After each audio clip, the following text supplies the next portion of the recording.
ओम नमः शिवाय। हर हर महादेव। प्रिय दर्शकों, आप लोग कैसे हैं? आज के वीडियो में हम आपको बताएंगे पृथ्वी पर कलयुग का आगमन कैसे हुआ और क्यों हुआ। उससे पहले अगर आप हमारे वीडियो पर नए हैं तो सबसे पहले आप हमारे चैनल को लाइक और सब्सक्राइब कर लीजिए।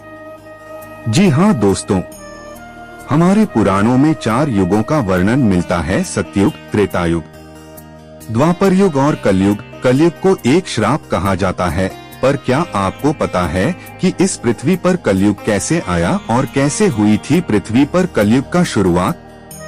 चलिए आज आपको हम बताते हैं। क्या हम सब ने कभी इस बात पर ध्यान दिया है कि ऐसे क्या कारण रहे होंगे जिसके चलते कलयुग को धरती पर आना पड़ा?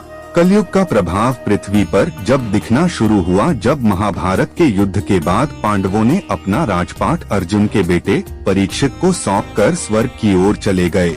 वही भगवान श्री कृष्ण भी मानव शरीर त्याग कर वैकुंठ लोक चले गए।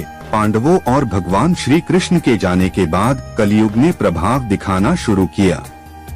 कलयुग की शुरुआत कैसे हुई? कलयुग की शुरुआत एक पौराणिक कथा से जुड़ी हुई है, जिसके अनुसार एक बार राजा परीक्षित भ्रमण करने निकले थे। रास्ते में उन्होंने देखा कली के युग को ही कलयुग कहते हैं, एक बैल को मार रहा है। उस बैल का एक टांग ही है। यह बैल धर्म था।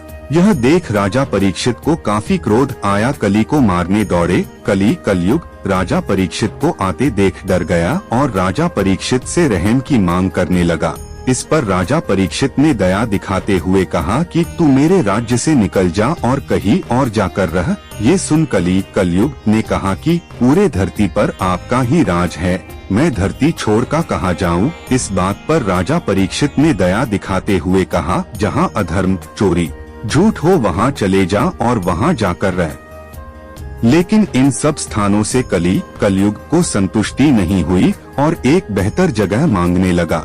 इस पर राजा परीक्षित ने कलयुग को सोने में रहने के लिए कह दिया।